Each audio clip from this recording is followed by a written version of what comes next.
Pape Cheikh Diallo nee na dina commencé di fête léegi anniversaire tuuma yi nga xamante ni dañ ko tuumal di ko teg ci ndoddam te tuuma yooyu nekkul li nga xamante ni moo di dëgg te nee na tamit Sénégal yi maanaam sosal nit wala tuumal nit dañ koo mën saa tuuma ma mën nañ laa tuumal loo xamante mën nañ ne defoo ko waaye tamit di wax ki nga xamante ni moo di Papa Bassirou Diomaye Diakhar Faye mu daal di ñibbisi ndax ki nga xamante moo di Ousmane Sonko kat mu ngi noggutu ñi nga xamante ñoo di paa yi ak maire yi ki nga xamante moo di Aminata Mbengue Ndiaye kat moom moomee yàgg na si nguur kon nag jamono yi nag buñ ko wàccee maanaam yoon la ñu daal di koy wàccee ndax moom yàgg na si politique xam na politique yàgg na tamit si li nga xamante moo di gouvernement ndax gouvernement bu ñëw bu ne daanaka mu daal di proxlu sa biir moom moomee nag moom lañ dénkoon moo nekkoon président haut conseil collectivité territoriale moom moomee lañ wàccee mën nañu fan yi rek ñu weesu ñu déglu Pape Cheikh Diallo. Sénégal bu ñu bëggee tuumaal mënoo ci dara xoolal doonal ku la neex mais bu ñu décidé embargo dañ lay embargo waaye man nag dénk la boo ma tëggalee xew di nga am 6 mais doo am ku ci toog lii la yàlla dogal yow tamit 30 ans de carrière presque foo ne ak ban fan lañ ma fi fene ndaxte fene nañ ma fi tam ne man maa ne Sénégalais ay goro lañ yaa ngi fàttali ko boobu tam coow loolu ñoo réew nag am na ci benn politicien boo xam te laa ko jébbee ba tey xaw ma nu mu tudd te doom ja dee woon ca canal ba xaw ma nu mu tudd teex na bokkum xaw ma mais dañuy ngandal ay affaires yoo xamante ne alors qu'ils sont d'autres chats à fouetter quoi man damaa dof ba toog jàkkaarloo ak Sénégalais yi sama ndey di Sénégalais sama baay di Sénégalais sama baay di Sénégalais samay doom di Sénégalais xanaa bu ma waxee ni Sénégalais yi ay golo lañ ñoom laa ci boole xale yi di ma saaga yoo xamante ni maa leen gën a ñaaw làmmiñ mais dama leen baal man sama benn saaga faj fukki saaga mag yéen a yam damay zembere damay molli damay yëpp laay def yëpp laay def yëpp te lay tax muy jël nii rek sangu toilette bi man sama ñaasu kanam yi boo ko xoolee rek xam ni xool Senzala nga jógee man à tout moment bu ma duggee biir Senzala dañ may accueillir day mel ni Abdoulaye Wade bu muy ñëw keroog Sénégal donc bàyyi dem tooñ doomu jàmbur yi quoi vous fatiguez les gens finalement anniversaire u fen yi daal dinaa koy célébrer léegi comme daanaka ay fen dafa dox waa ana ki bind lii fa ruus kooku moom bëgg naa koo invité parce que ne même pas law noonu ana keneen ki moom usu mu ngi discours rek premier ministre baa ngi discours rek moom saa yu xëyee discours neexul dara génnal ci ay mbir daan sama xarit la xarit goom ndeyam ni sama yaay maa ko fekkoon Ziguinchor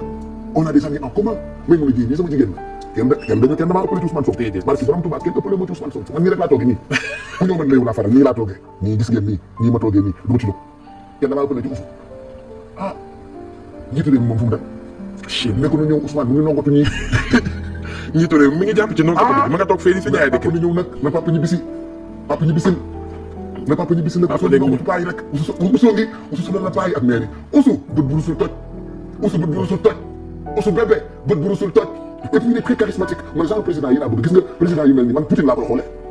am fit am fulla kii waaye dama bàyyi yow kii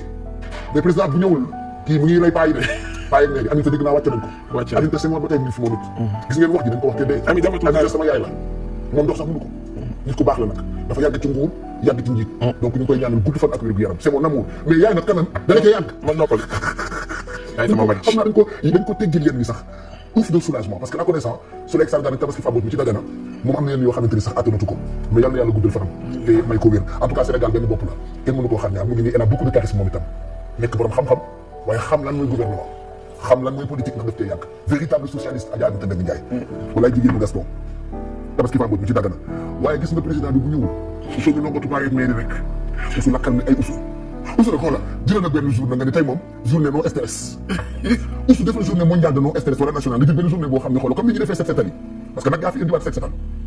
Sénégal léegi da ngay dem ci ay quartiers yoo xamante ni il fut des temps dafa ñaawoon mais léegi boo fa duggee xale yëpp a jóg yooyu nga ñuy inculquer ci civisme on est fier de toi yow bàyyi ma usoo fi ne yaay sénégalais doomi Xadi Ngom ji Ngom gànnaaw bi san an Yacine Déthié ci Caajaay premier ministre bi da ngeen mos a am premier ministre bu mel nii sama doom la moom xam nga bu ñu ñibbi xaw ma ñooy ànd xam naa ne bu ñu leen gàttee pour moom ngay ànd ko ci démb mu woolu Daba Sey dëgg la bàyyi mat ñu woo Daba su tamit mooy géwél judd waaw luy loolu man dama fa gis xaw ma leen te mu ne artiste yi la woo loolu tam kenn du ci wax est-ce que woowu ñu leen wëyaloon projet bi ci dugg yow ngi ay problème lañ noppi rek